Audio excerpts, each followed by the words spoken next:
So the fuel tank, I believe it's just the standard size fuel tank. I think the long range tanks had the stone guard cover over the front part, as well as an external fuel pump and regulator off to the side. So yeah, this is just a standard size tank, which is fine.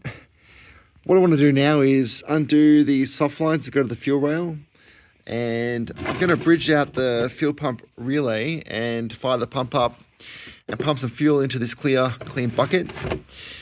And I'm doing that because there's part of me that doesn't want to know what the inside of this tank is like. And there's also a bigger part of me that does want to know, because I've spent close to $1,000 in fuel injectors and I want to make sure they're getting good fuel. And if the tank is full of crap and rust and dirt, then I'm going to have to just get it sorted. So I'll pump some fuel in to see what it looks like in the bucket. I feel like I'll end up at least pulling out this fuel sender unit and poking my head in there and have a look, even if the fuel comes out clean. And yeah, I guess from there I'll have to make a judgment call and see how much work I want to put into it. All right, pump's running and pumping into the bucket. It all looks pretty clear and nice, actually, from what I'm seeing. I'm going to shut the pump off now and have a look inside the bucket. So this is the batch of fuel I've just dropped from the tank. And as you can see, there's some contamination around the corners. Not really over there, maybe some over here. Like, it's not the worst, it's not the best. I was also very careful not to bump the tank and let anything fall into this bucket as I was removing it, but potentially there is some there from that. I was also not running the fuel filter. This is directly from the pump itself. I mean, there's no massive chunks of just crap in there, which is good, but it's also not the best. So I might just pop that sender unit out right now, have a look inside the tank, and I'll make a call from there on how far I want to go. Well, as you can see, I've taken the fuel tank out. Ended up draining an extra 40 litres out of this thing via the pump. I totally forgot how much fuel I put in it before I parked it up.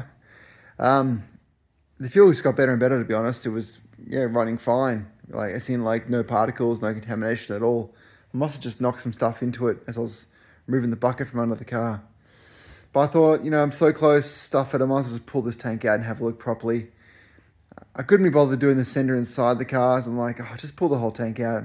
And it gives me a good chance to, freshen the tank up and paint it and make it look kind of half nice, And a little interesting fact, a can of spray on Hylamar fits perfectly in the filler neck to block it off. All right, I've already undone the sender bolts. That's pulled out and have a look. Okay, so I got the fuel sender out. It's in pretty good nick considering it could be, 10, 20, 30 years old. And it's working fine, by the way. Like, the gauge all worked fine. And anyway, what I want to do is modify this return line. Well, what I wanted to do, and I'll just show you where that goes now. It hooks up to this hose that runs internally, and I don't know if you can see it well, but there's a fitting at the bottom of the plastic swell pot, whatever you want to call it, at the bottom there. And I can see why everyone leaves it off, because that's going to be an absolute bastard to get off. But I'll find a way. What I wanted to do is essentially remove this plastic fitting and chop it, we'll just essentially put a bit of soft hose on there and connect it up to this tube that runs to the bottom of the pump. But looking at it now, it's going to be a bit difficult to run a tube, a bit of soft line nicely. It's going to be kind of kinked across. And I don't know, I'm not into it. So I bailed on that whole idea and I lashed out and bought pretty much a fuel sender copy by Rare Spares. This is the VLVNVQ pre-pump style. It's got the straight fittings, inlet outlet, versus the 90 degrees fittings. It also has the return line built in as the hard line, or the pump, which is actually the pump support tube. So it comes out right underneath the pump, which is exactly what I want. So I'm going to run that, and the plan will be, this is the Walbro 460. Plan would be, as you can see, it's a bit too big. So I'm going to end up chopping this lower bracket support off and I probably am just using hose clamps to clamp it against it. And by the time that moves down to say somewhat flush, I'll probably chop maybe 1/2 inch off this tube and connect it up there. But that's the plan. And other than that, I'm going to actually give the tank a bit of a birthday whilst it's out. And I've already started to just wire buff some of the paint off. There's bugger all paint on it anyway. And I'm going to prep it for paint and give it a nice coat of, I'm thinking satin black, the whole thing, just to hide it away a bit. Yeah, but I might get into that first before I do the fill sender. So, completely stripped, about 45 minutes later, I reckon. It didn't take long to do, to be honest. There was bugger all paint on this thing. It just flew off. All I used was one of these, like, brass wheels. Just, yeah, easy as. As you can see here, all this finish, that's straight off the wire wheel, and this is something I gave like a 320, I think, sand. So it's going to come up really good. Whilst I was doing that, I gave it a quick pressure clean inside, and hopefully you can see it all right. Maybe there you go. It's pretty mint inside, like no rust. Can't see any issues. Like it's just nice. So I'm really stoked that it hasn't turned into a whole disaster. Whilst I'm here too, I don't want to get too carried away, but notice it has got a bit of a ding and a tank scrape. Not the worst, but also I'm here now and it's not the best. So I've decided to treat it to some body filler. Picked it up from Super Cheap Auto, about 25 bucks. Yeah, oh well, so I'm going to bog it up, give it a good sand, and get some paint onto it. Okay, all sanded back and ready for paint. Looking pretty good. I sanded the back with, I think it's 240 or 320, actually. I forgot what I used. But yeah, it looks really good. Even the filler came out all right. I went a bit trop on it, I'll be honest, and I did a few of the spot welds that were really deep. Got all those done. There was another one down here I found, but these two were the most difficult. It's got this like straight line that runs there, then it runs all the way down, and you can't see it until you sort of start working it. But I think I've got it back. Hopefully that's doing it justice on the screen. Like, it's not perfect and there's still a bit of a rise there, but it looks a hell of a lot better than what it was, I reckon. And this is the top. Going pretty well. I mean, it wasn't painted from factory, so all I was doing is really rubbing off, like, a little light bit of surface rust and just, 30 plus years of dirt and dust, really.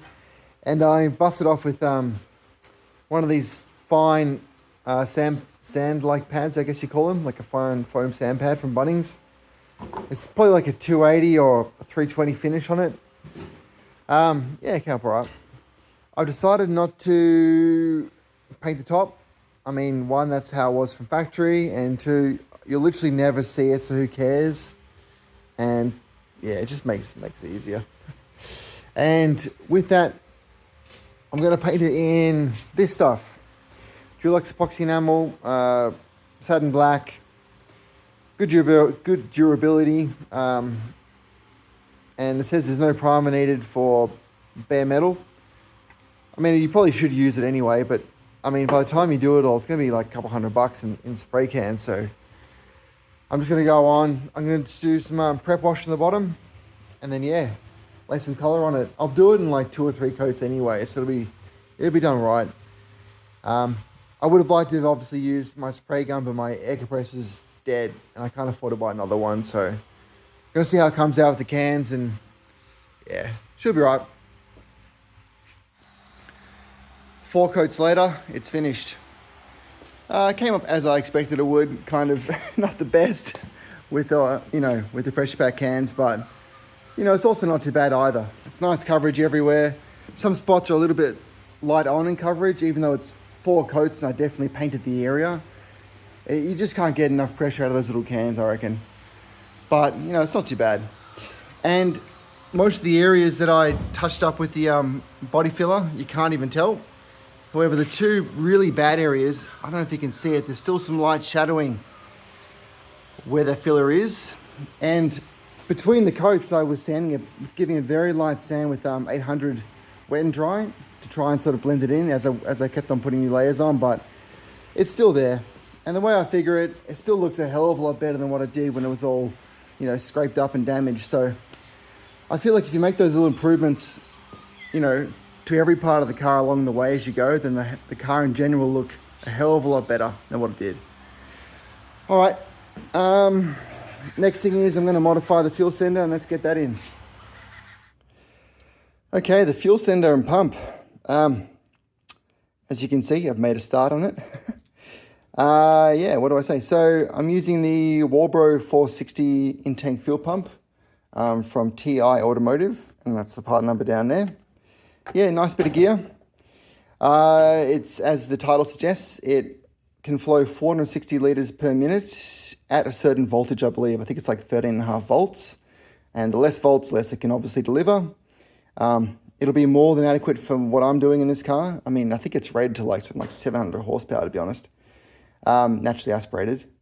The car was done on a single 044 pump, so which I think delivers around 300 litres per minute. So I'm meeting and exceeding that easily here. And then what I did was pretty much chop about an inch off this 516 tube from the sender. It originally came down to about there. I chopped it to just above the outlet of the fuel pump. And then I fitted some submergible fuel hose between the two. And I think it was a Dayco brand 516, E85 fuel safe in-tank use. It was about 20 bucks online. And then a couple of EFI clamps. Then to affix the pump to the actual support tube, I use a stainless steel hose clamp and a little bit of Viton, where is it? A bit of Viton rubber strip, which I picked up from Clark Rubber. Just to act as a bit of cushioning between the pump and the support tube. Also mindful not to do up the hose clamp too tight, as there's delicate gears and different things in there. And I was worried that by crushing up too much, I might damage the housing and thus damage the gears. So it's just slightly nipped up, and you know, I'm pulling on that. This thing's not going anywhere. It's quite a rigid hose, this submergible stuff, so it does actually act as a bit of support. And, sorry, I bumped the camera there. And the pump positioning. So I ended up leaving the pump support like plate down the bottom on. And that's because I realized that where it exits at the top here, it enters at the top here, when it's actually on the floor, and that rubber stopper is where it sits on the floor of the tank, it actually acts as a really good little distance between the tank and the pump inlet. And it allows the filter to really, have a lot of surface area and work as it should. I've seen a few other videos where they chop off this support plate and they pretty much just bolt the pump as far as it can down the tube. I guess the only issue with that is you're pretty much going to be running it on its stop. And like the stop will still work. There'll probably be bypasses in there, but I feel you wouldn't be getting the full use out of the filter. So yeah, I feel like, and even when I push the stop up here, there's about, it's hard to see there, but it's about half an inch between the pump and there. So plenty of room between the tank and the pump. And I mean, I'm going to have to run this tank at least half full all the time, even though it has a little swirl pot in there, just to ensure I don't get any starvation to the pump. What else? So the wiring, it comes with this super bulky, I don't know why it has to be this big, fuel safe plug, already pre-terminated and wired up. It also comes with the equivalent male plug. And unfortunately it comes pre-crimped to a small section of wire, which is slightly annoying because if it came as just a loose terminal, I could then just crimp it onto the power supply lines, wires, and then just plug it up. I then Googled online about some, heat shrink, fuel safe heat shrink, because I wanted just to hardwire the two together and solder and heat shrink it. However, it was really expensive. It was going to be like $30 plus delivery for some, like, I think it's RS 200 fuel safe heat shrink. And I just for like 2 little bits. I then ran a quick experiment and I submerged a couple of bits I had already, like branded bits. And after about a week in fuel, they just turned like super rubbery and they just turned to shit. And I reckon they would fail in the tank within a month, easy. So I can't use them. So I then jumped back online and I ended up finding this plug, which is, it's not the same plug as what's supplied with this, but it is a Delphi style plug. And it came with 2 exactly the same pin terminals. So the plan is I'm just going to use these to crimp straight onto the existing wires, and then use the plug and plug it up. This whole little kit cost about $7 plus maybe $5 of shipping, so $15. And yeah, at least I know it'll work, and I can always unplug it then and switch the pump out later or whatever if I have to. I guess the next trick will be is making sure that I neatly tuck everything away so it doesn't, foul in anything. And then that's kind of the fuel pump and sender done. I think I'll get this wired up now and then we'll get in the tank. Okay, so that's the sender and pump all done. Wired up using the TI automotive plug. Yeah, looks pretty good. Happy with it. I made sure to keep the wires nice and close to the tube as well, so that it doesn't foul or interfere with the float lever operation. Yeah, so happy with that. And I was about to get it all fitted up and I realized I've actually jumped the gun. And it's something I should have done before I even painted the tank, really. And that was block off that return fitting from the swell pot. Because the last thing you want, is fuel to bleed out of that line. You want to keep the fuel inside that swell pot. It even makes mention in this little instruction booklet from Rare Spares to block that fitting off. Now jumping online, same old story. A fuel safe blanking plug for 516 was like, I don't know, it was expensive. So I had some of this submergible hose left. I've just put a bolt to the end of it, hose clamp, and I'm just going to chuck that on there. I guess the trick is doing that without scratching the tank. So I reckon that's me for the next 20 minutes trying to get this fitting finished. And then I'll get the sender in. Okay, not so bad. About 10 minutes later. Yeah, it's not easy, but it's not impossible. I actually use one of these things. Where are we? Flexible hose clamp tool. Just make sure I tape the end of it up. That's how I actually got the other line off too, the other fitting. Otherwise, and you can sort of bend it in there, and yeah, otherwise you just can't do it. So a combination of that, pinch bar. All right, that's done. Sender time. Well, it was all going good until it wasn't. Problem is that the diameter between that tube and this outside of the pump is 62 mil, and the internal diameter of the tank is 60 mil, so 2 mil interference. I can see why everyone uses the Walbro 255 pumps, because they don't have this extended housing out here. They just pretty much are this smaller diameter all the way through. So it is quite a lot bigger of a setup compared to them. But I've come this far, I'm gonna make it work. So what I did was, on this side, you'll see like this bit of folded plate is up here.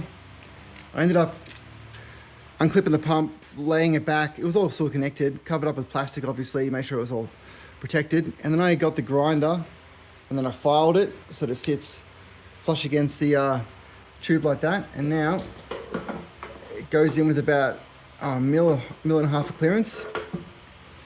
So I've sorted that. Now I just have to find a way of getting this hose clamp, where are we? Hose clamp to work with it, because it's too much of a setup to get it already in there with it already on. So I'm gonna have to find a way of either getting the pump in there, sliding this over and then doing it up inside there, or make a packer between the pump and this tube and do it up on the small diameter, which might be a simpler option really. Anyway, that's what I'm doing next. All right, problem fixed, I think. Still got a bit of rubber in between the pump and the support tube. I've done up the hose clamp double check it actually.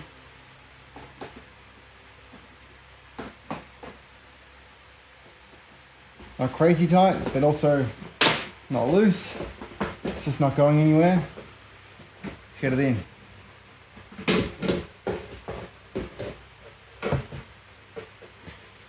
Now, it says to turn it at 2 o'clock.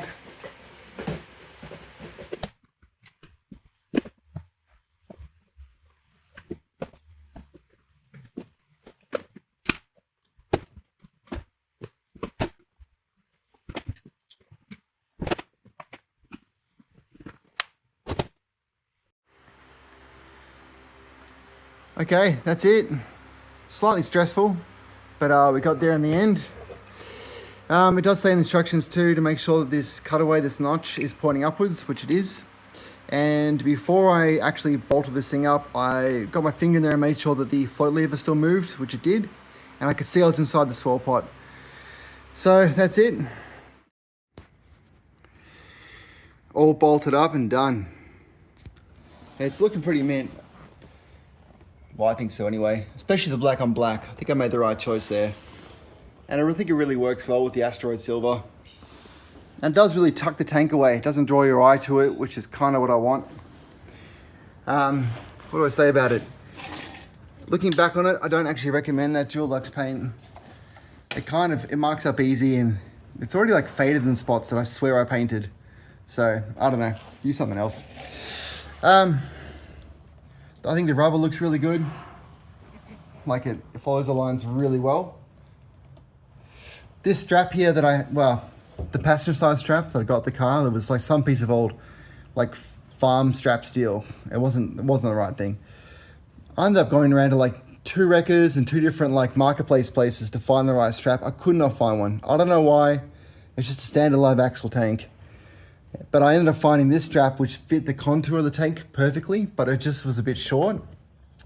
So I got a bit of 40 by 40 square section steel just to space it out, and it worked a trick.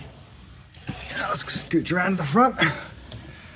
As well as the front, it fell about, I think it was 50 mil short of that bolt hole, so got a bit of 40 mil strap steel.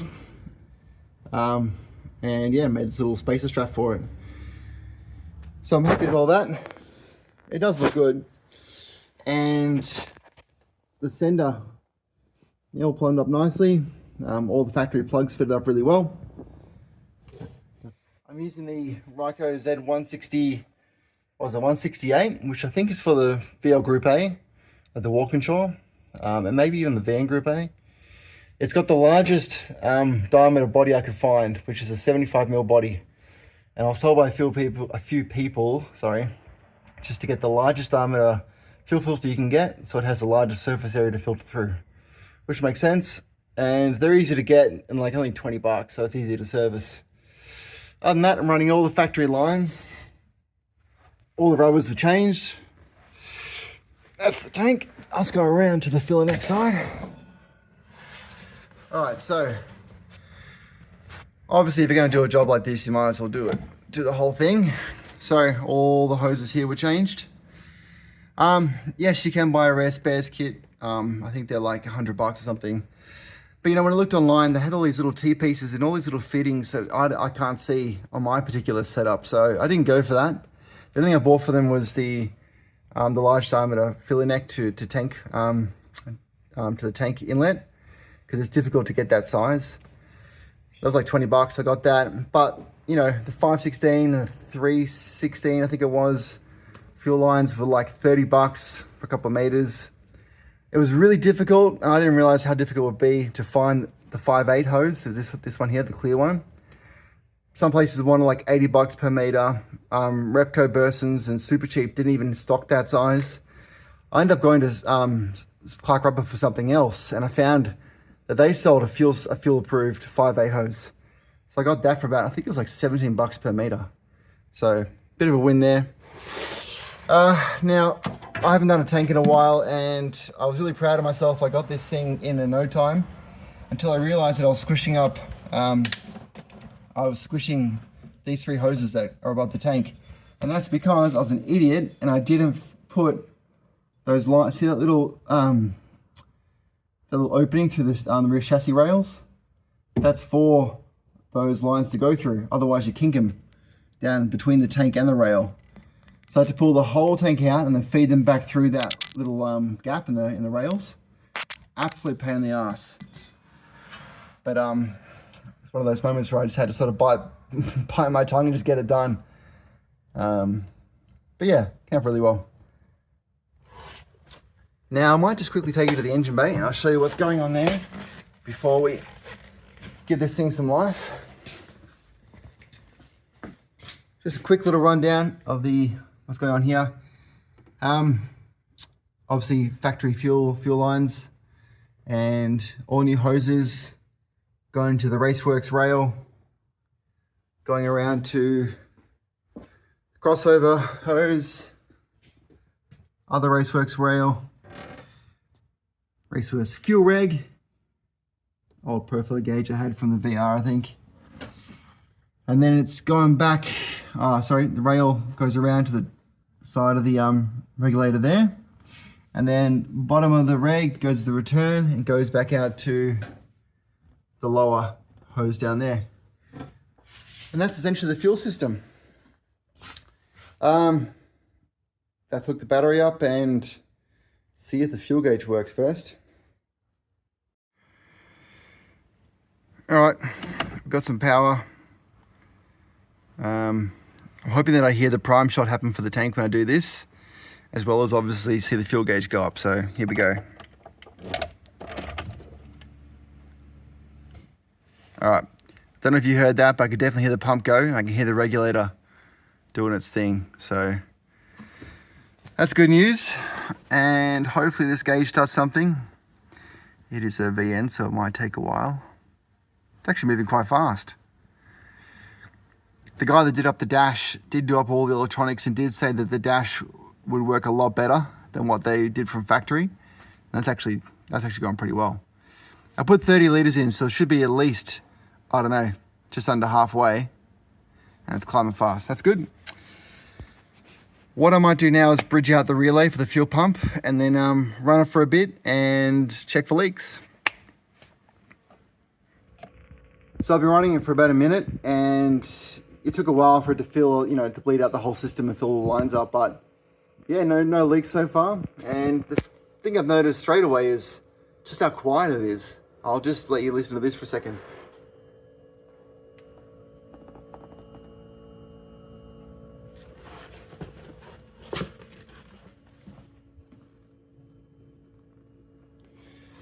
It's like, honestly, it wouldn't even be twice the noise of a standard pump.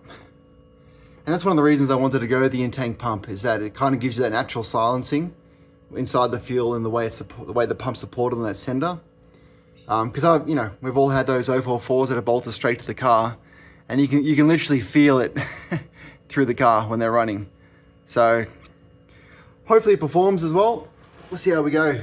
A damn sight easier than doing a full, in boot swirl pod twin pump setup. So yeah, hopefully it works well. I'll take you around to the bay too. I can hear it running through the rail, and I've checked everything. There's no leaks anywhere. And the reg's showing 50 PSI, which is where we had of the dyno. So that's it. Fuel system is done. Okay, thanks for watching, guys. Sorry it was a bit of a long video this time. There was a bit to get through, so I just kept on rolling with it. Hopefully it didn't bore the hell out of everyone. But I thought I'd just give you a quick heads up on the next video, which is a VCM VT LS1 OTR install. And I'm going to lay back the radiator to get it to fit in there nice and fit under the bonnet, as well as make a custom alloy, adapter, spacer to go between the throttle body and the OTR. So I'm really looking forward to that video. It's going to hopefully perform really well and also look awesome too. So if you're liking the videos, please hit the subscribe button and like and ask a question, do whatever you want to do. And yeah, hopefully I've got a new video posted up for you shortly. All right, thanks guys.